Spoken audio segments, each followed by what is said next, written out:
Halo teman, kalau kita berbicara mengenai buah apa yang perlu kita makan setiap hari, ya tentu semua buah-buahan yang baik, yang mengandung gizi, sangat perlu kita makan setiap hari.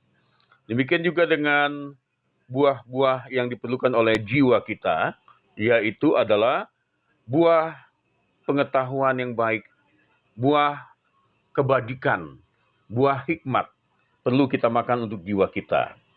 Tentu, sebagaimana kita tahu nanas bisa membantu menghilangkan batuk, hebatnya daripada sirup, kita juga memerlukan sesuatu yang bisa menghentikan kenyamanan yang membodohi kita. Kenyamanan itu adalah suatu hal yang memanjakan diri kita.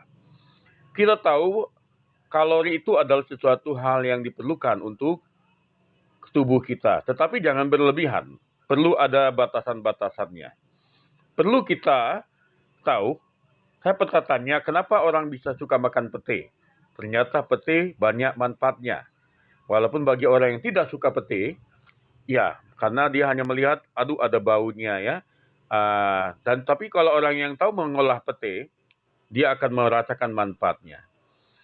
Kita tahu seperti adanya ring tinju, sering orang mengukur ya kelebihan kekurangan masing-masing. Informasinya, ikan salmon dan ikan kembung itu imbang gizinya. Seperti petinju kelas berat, sama kelasnya. Di dalam hal, ya, omeganya imbang, lemaknya imbang, kolesterolnya imbang, proteinnya imbang, kalori dan zat besinya juga imbang.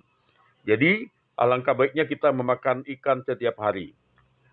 Nah, kita tahu bahwa nyamuk betina dapat mengeluarkan hingga 100 telur sekaligus kalau ada di dalam air.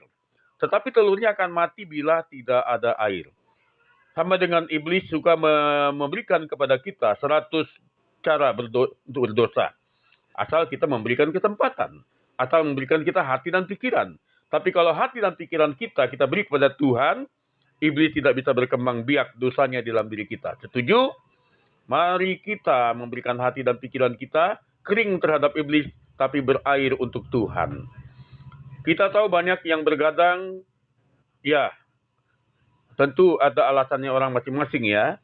Ya, memang bergadang itu tidak baik dalam hal kesehatan.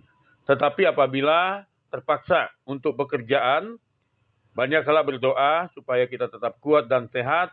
Mungkin karena pekerjaan yang menuntut, mungkin karena kita ada yang harus belajar sungguh-sungguh, mungkin kita harus mengejar target atau membuat laporan, mungkin kita harus sungguh-sungguh berdoa di malam hari. Mari berserah kepada Tuhan.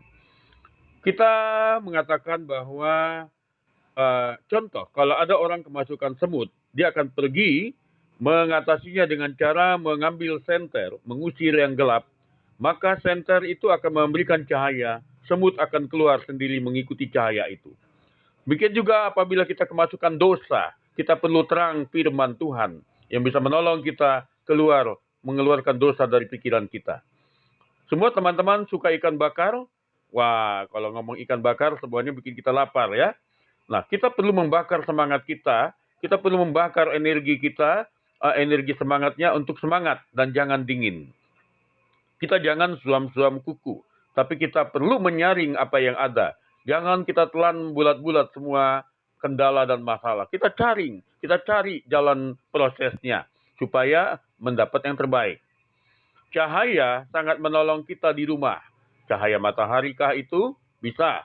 Kalau cahaya menembus atap yang bening, itu bisa menolong menghemat pengeluaran listrik. Nah, kita juga perlu pencahayaan, yaitu inspirasi di hati kita.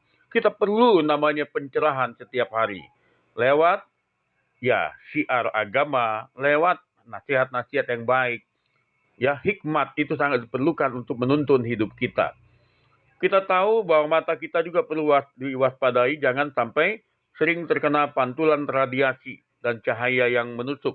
Demikian juga dengan kehidupan kita. Mari kita jaga jangan sampai kita terkena radiasi dosa. Dunia ini penuh dengan radiasi dosa. Dunia ini penuh dengan godaan yang merusak. Tahu ada binatang yang punya mental paling miskin? Namanya kepiting. Kepiting itu selalu saling menggigit atau saling menjepit supaya teman-temannya tidak keluar. Dia maunya sama-sama menderita. Itu namanya jebakan mental comfort zone. Marilah kita belajar menjadi bermental kaya, yaitu dari semut. Saling menolong, saling membantu. Bukan seperti kepiting yang saling menjepit. Apabila Anda punya teman seperti kepiting, ya dijauhi saja ya. Kita tidak perlu bermental seperti kepiting. Bermentallah seperti semut yang suka menolong sebagai